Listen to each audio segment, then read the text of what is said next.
Recording. All right, so let's start off with pretty much last week's analysis, kind of where we were last week. So obviously last week the trade we were expecting for GBP USD, very simple, very self-explanatory. We were waiting for the break above this structure level right here. We're waiting for the break retest to go to the upside. If you guys notice, we never got that. We never got the clean break above, never got the retest of the area of interest. We did get a little break above here, but pretty much the pullback broke under it, so makes it invalid again. Voiding us this trade, simple, right? You guys have any questions with this one? There's pretty much nothing else to it. If we didn't get the break above, we didn't get the retest of EMA, retest of area of interest, retest around psychological, we don't take the trade. Very simple. I avoided that loss. Yeah, like this right here is a perfect way of how the trade could look perfect on the daily rejection from the area of interest and then ready to take it, but then it just doesn't play out. Took the shorts down, even better. Like that showed you guys that we're not stuck on one side. We're just taking the trade, whichever makes sense. The perfect trade to take down would have been this one here. The break, retest, bearish engulfing. You have 4-hour rejection candle. You can literally move this zone right here to here. Resistance, support, use as resistance. Pretty simple, right? I don't really mess around with it. But showed you guys the power of setting your trading plan and waiting for it to play out, right? Euro GBP, we're waiting for pullback of this level. Never got it. Kind of sucks. But you know, some trades could have popped up here on the continuation. The importance of placing the proper areas of interest. If you notice, if we would have bought here, this would have been our first original take profit that we we're going to look to get out at. If you notice, this would have been our take profit based off of the daily structure. What a coincidence. Daily broke above, little wick pullback, trade to the upside. Like these are the trades that I want to get. You get me? I don't want to get, I don't know, like any other trade. I want to get these simple trades that make sense. Obviously, I didn't get into this one. I was waiting for this one. This one didn't play out. Simply didn't take it. You know, you just move on. GJ, same thing. We were waiting on GJ. If you notice here, we did manage to get the break above. And then, where was it right here? Trade looked good. Then this happened. You know, like this is just gonna happen. I don't know. I think it was here, or I don't remember, but somebody asked me, oh, why can't we place visual stops? Well, I hope this is a perfect explanation why you can't place a visual stops. You always want to place the numbers of the stop loss. You never want to place the numbers of the take profit, because you never want to cut your profits short. You want to cut your losses short. That's the whole point of the set and forget. You know, you set and forget, you could keep this riding pretty much as long as you feel comfortable. But yeah, for this trade, was there, and then pretty much just decided to go the other way. It's the probability of the trade setup, and you know, now the most ideal setup is for sells, but we'll get into that shortly after, you know, we finish the review of these other ones. AU, I mean, pretty self-explanatory, just choppy throughout the whole entire week. And then AUDJPY gave us the exact pullback, how we wanted, to our area of interest. And then we sold off very quickly. I was looking to enter the trade. I was waiting for this structure to break right here. This one right here. Once this structure would have broken, I would have then entered my sells right here with stops above, but obviously it happened way too fast. I don't even think, yeah, you see, not even on the 15-minute, it gave me a break of the structure. It was just this one huge candlestick. Again, this is very hard to predict, and I'm gonna stick to my trading plan. I'm not gonna enter the trade before it gives me that. So we were right about the trade, right about everything. Just entry was very difficult due to the spike of the news. And then back to the original point, like when you're selling at a weekly area of interest, that's why I kind of like leaving these risk to reward tools on. This is the importance of understanding where the majority of the markets are. If the majority of the markets are bearish, you have weekly, daily, everything bearish, and you manage to sell at a weekly area of interest that happens to line up as also a daily area of interest.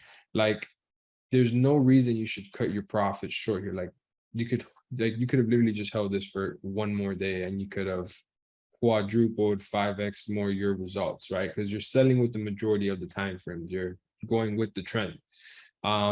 I've been calling this. You guys can go to the recordings of when the market was here. Like, I've literally been saying this is gonna go here. I don't know how else to like show this. Everything is there. I'm gonna call this now once more, like once again.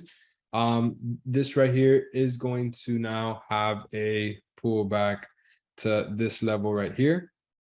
It's gonna have a pullback to around this level. It's going to come back, retest the weekly EMA, retest weekly structure, and then we are going to body close or reach around these lows right here, which is going to be this structure level right here, right now, right? And this one, you guys remember this one as well, right? I said it last week. I'm like, you guys can literally sell right now. It was literally at the perfect spot. You could have literally sold as soon as I said pretty much click sell. The only reason why I didn't sell was it was because Sunday and the spreads are terrible and all that stuff. But basically from the moment I said sell, it sold off all week. Everything I said pretty much played out perfectly. What do I think is going to happen now this week? I think it's now going to have a little pullback to here, retest 85,600. After 85,600, it's going to retest support. It's going to have this little pullback into here like this. And then it's going to do something like this. It could probably just do this week. And then next week, it could be a candlestick here to the upside. But the week after that, it is going to do something like this. Maybe not in just one candlestick, but it can probably do it in 2 candlesticks, something like that. Does that make sense? Type 1 if so far we're good. Type 2 if no. Perfect. A lot of ones. And then gold, I think gold just did its thing. Didn't really look anything crazy. For this week, let's just see. Again, we gotta be realistic where we are. I know I always preach I trade whenever, and it's true. I really do trade whenever. But you know, we are at the end of the year. The banks were literally completely closed today, so there's probably that the markets won't move much. Have to take that into consideration, but don't completely have it cap your trading. GBP USD, not really interested. I'm doing a full real analysis right now with you guys, like actual speed on how I do it. Your GBP, yeah, your GBP does look nice. I just need a daily pullback into this level right here to go long. We're not coming here anymore. We're not coming here anymore. So I kind of just need to pull back into that level. I need the weekly to kind of give me a wick like this. If a weekly gives me a wick like this into this level, then we already know what it looks like on the daily. On the daily, it'll probably look like something like this. On the daily, once that happens, then we need a little doji candlestick right here, a little cross, to then hope to have something like this. Exactly how we did here, exactly how we did here, here, pretty much every time. So it's kind of what I'm waiting for. Your GBP. GBP JPY. I mean, this should be pretty self-explanatory. We're obviously still bullish on the weekly, but we have the majority of the time frames bearish. So, you know, the most ideal trade setup here based off of a day trade would be to just wait for a retracement. If we know this is the lower high right here, and if we know that this is the lower low, we use this as our area. First area of interest we could mark off would maybe be somewhere in here. But for like such a big move like this, I expect an even bigger retracement to then have the bigger move to the downside. So for me, GBP JPY, I'm only looking to sell once it comes back into this area. So then sell to the downside. It'll be around psychological, daily structure, daily EMA, weekly structure, and then by that time the 4-hour goes bullish. So you could take a little counter trend trade, which is not the most ideal setup, but you can probably take a little buy like this to maybe this area. But you guys already know like the odds of this trade happening, you know, they're not as good in your favor compared to, let's say, this trade. So that's just a risk you have to determine if you're willing to take. Next, we have AUD USD. AUD USD. Really not that interested. AUD JPY. So annoying. I've been calling this. I didn't manage to get a lot of it, but same thing. I'm just waiting for the pullback of this level to take the trade to the downside. This trade, so easy. It's gonna get even easier. It's probably top one counter trend trade. So we understand now once this trade comes into this level, we're not going to be bullish on the 4 hour, but we understand that it has to go bullish in order for it to have the daily retracement. We all agree with that? Type 1 if yes, type 2 if no.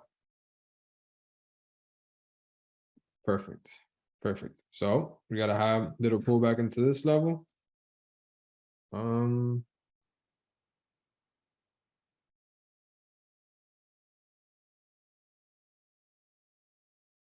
Perfect. Retest to go short. So we have a little retest to go to the downside. So I like this one as well.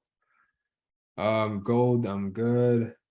NZD, USD, I'm good. USD CAD.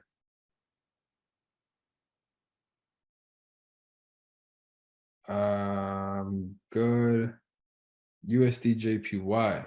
I'm calling this as well.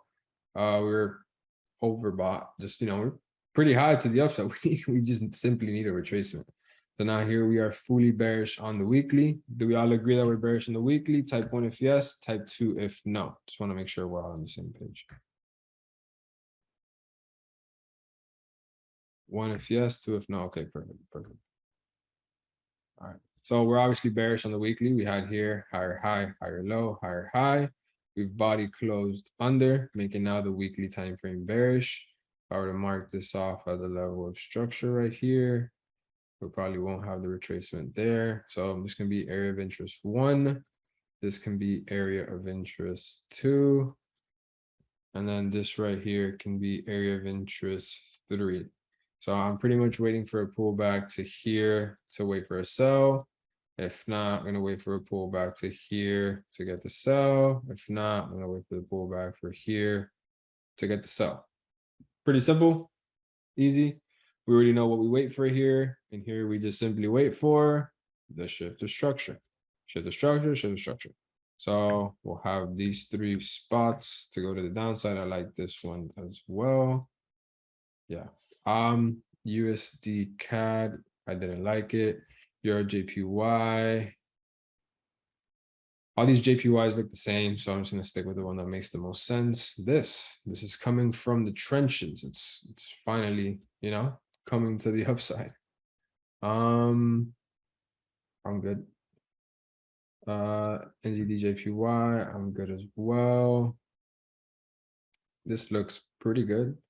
We could be retesting this weekly structure, wicked into the weekly EMA. Daily time frame is bearish, so that is kind of a turnoff. But the 4 hour is probably about to go bullish. So the 4 hour is technically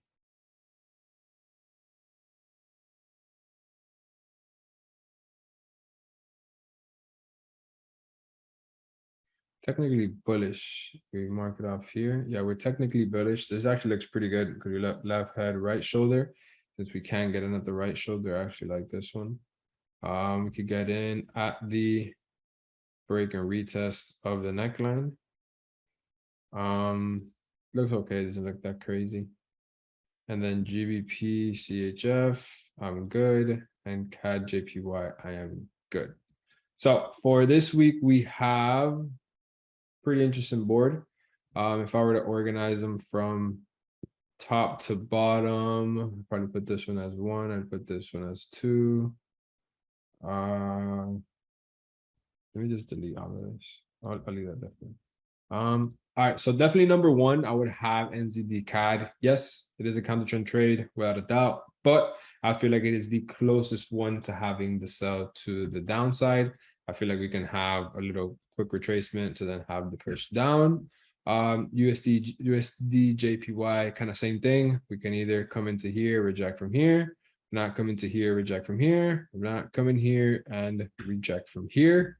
Then we have Euro GBP, which we're waiting for a little pullback into this level to go long, which I like it. Kind of the only thing that, makes it a little annoying is that we can have a bigger retracement on the weekly, like the weekly, you got to be realistic. Do you think that this little wick is going to be enough to give it a big push to the upside? Probably, but probably not. You got to just be realistic with yourself. You got to understand, like, what are the probabilities of that happening. This might just need a red candlestick like that, and then after the red candlestick, then we can have a big nice one like this. Pretty much how we do all the time. If you notice here, we have a high, we have a higher low, and then we have the push. So it's kind of the same thing. We just gotta see what makes the most sense when it gets to that point. GJ, we just need the big retracement to sell to the downside. But we could take a little counter trend trade that I repeat, I do not recommend taking. But if you're up for that risk, the opportunity can be there. Just make sure you manage your risk appropriately. And then on AUD JPY, the sell here was pretty much perfect last week, but moved too fast. So if you want a continuation sell with the weekly and the daily time frame, just pretty much wait for the pullback into this level, and then you should be able to catch a nice sell. AUD, CAD, wouldn't really pay too much attention to it, so we could even take that one out.